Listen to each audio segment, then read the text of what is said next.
আমি যদি এডুকেশনকে বিজনেস পারপাসে দেখি, সো এইটা কিন্তু বিজনেসকে স্কেল করে দিচ্ছে। তো আমি তো স্কয়ার কোম্পানির একটা ওষুধকে কপি করে বাজারে ছাড়তে পারি। It's crime. খারাপ জিনিস না, ইটস ক্রাইম। যারা ভুল করতে পারে, আমি নিজে ভুল করি এবং আমি আমার ক্লাসের মধ্যে স্টুডেন্টের বলি যে লাস্ট ক্লাসে আমি এটা ভুল করছি, এটা কারেকশন হলো। এটা আমাদের এই স্টুডেন্টরা রাখতে হবে, এটা একটা স্টুডেন্ট ডিজার্ভ করে এবং একটা টিচারের বেস্ট পার্সোনালিটি এটা।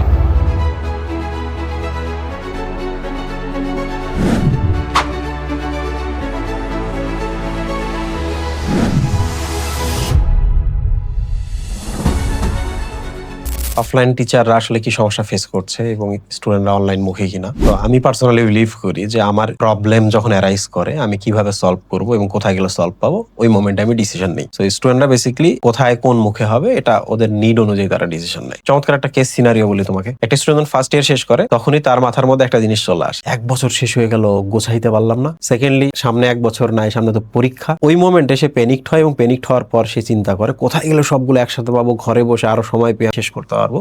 তখন হাতে একটাই অপশন অনলাইন। ব্যাপারটা এমন না যে অফলাইনের টিচাররা খারাপ পড়াইতেছে, খারাপ কন্টেন্ট দিতেছে। ইভেন অনলাইনের অনেক টিচার থেকে অফলাইনের টিচাররা স্টিল ভালো কন্টেন্ট বানায়। অনলাইনে কি হয় যে ওরা কি দিচ্ছে ওইটা দেখা এরা ক্লোন করে ফেলতেছে রাতারাতি। অফলাইনের টিচাররা তো অনেকদিন ধরে কাজ করে এগুলা, right? So still content quality নিয়ে কোনো প্রশ্ন নেই। সো বেসিক্যালি স্টুডেন্টরাই ডিসাইড করে এবং তারা সিচুয়েশনে পড়লে কোন দিকে যাবে এটা ঠিক করে। সো আমি মনে করি না যে তারা অনলাইন মুখী নাকি অফলাইন মুখী। তোমরা যদি আমি বলি যে সেকেন্ড ইয়ারে উঠে বা শেষের দিকে আমি যদি বেশি বেশি পড়াশোনা করি, সামনে পরীক্ষা, আমাকে অনেক এক্সাম দিতে হবে, কই পাবো?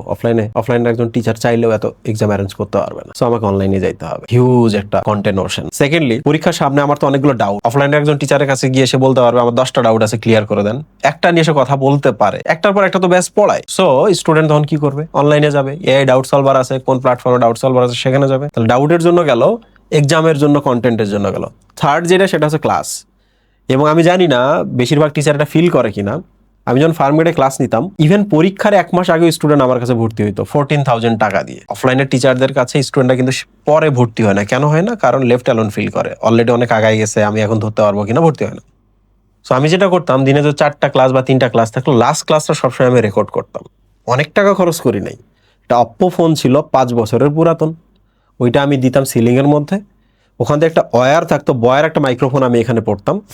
রেকর্ডটা যখন থাকতো, একটা স্টুডেন্ট যে কোনো মোমেন্টে যদি মনে করে ভাইয়ের ওই ক্লাসটা আরেকবার আমাকে দেখা লাগবে, ও কিন্তু এই ক্লাসটা দেখে নিতে পারে। এইটার জন্য তো একটা টেক ম্যানেজমেন্ট লাগবে। সো আমি অফলাইনের সব টিচারের ক্ষেত্রে কিন্তু এই জিনিসটা নিয়ে কথা বলতে পারি। ক্লাসের রেকর্ড রাখা খুব জরুরি। অনেকে ফিল করে রেকর্ড রাখলে তো ভুলভাল যদি বলি তখন কি হবে। টিচাররা ভুল করতে পারে, আমি নিজে ভুল করি এবং আমি আমার ক্লাসের মধ্যে স্টুডেন্টের বলি যে লাস্ট ক্লাসে আমি এটা ভুল করছি, এটা কারেকশন হলো। এটা আমাদের এই স্টুডেন্টরা রাখতে হবে, এটা একটা স্টুডেন্ট ডিজার্ভ করে এবং একটা টিচারের বেস্ট পার্সোনালিটি এটা।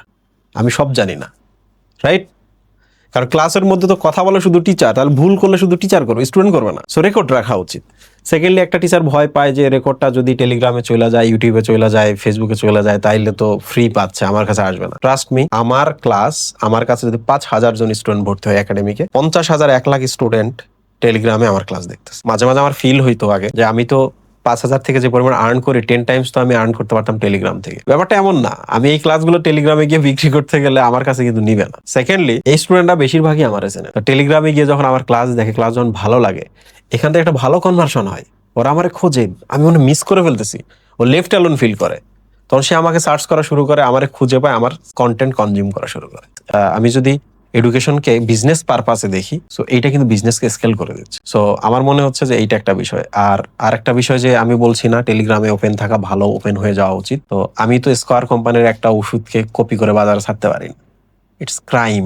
খারাপ জিনিস না, ইটস ক্রাইম। তাহলে কেন একটা এডুকেশনাল প্রতিষ্ঠান, এটাও তো একটা বিজনেস অর্গানাইজেশন, আমি এর ভিডিও তো দিতে পারি না, সেল করতে পারি না, বাট এটা করা হয়। তো অনেক কিছু আপনি চাইলেও করতে পারবেন না। অপরচুনিটি কস্ট আছেই, কোল্যাটারাল ড্যামেজ আছে, আবার সেগুলা থেকে কিছু বাই প্রোডাক্ট জেনারেট হয় যেটা আপনার জন্য ভালো। সো 1 নাম্বার হচ্ছে স্টুডেন্ট আসলে সিচুয়েশন বুঝে, পরিস্থিতিতে পড়ে ডিসিশন নেয় আসলে কোন দিকে যাবে। সো অনলাইন এবং অফলাইনের ক্ষেত্রে তার কাছে বেটার স্টিল অনলাইন। আপনার যদি এক্সাম সিস্টেম থাকতো, আপনি তো বছরে 1 লাখ কোশ্চেন, মানে 4-5 বছর ধরে 1 লাখ কোশ্চেন আপনার কাছে থাকে, আপনার কোশ্চেনগুলো যদি থাকতো টেকনোলজির সাথে, স্টুডেন্ট অনলাইনে আসতো।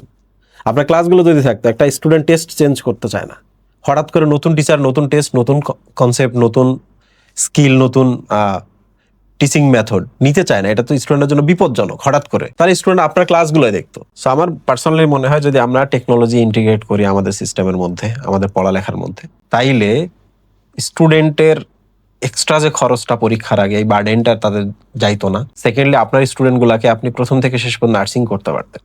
কে না চায়, কে না চায় ছোট্ট একটা বিড়াল ছানাকে বড় করে তাকে যত্ন করতে, আমৃত্যু তার সাথে রাখতে। সো আমি আমার স্টুডেন্টকে আপন বাচ্চা বা ভাই বোন এইভাবেই দেখি।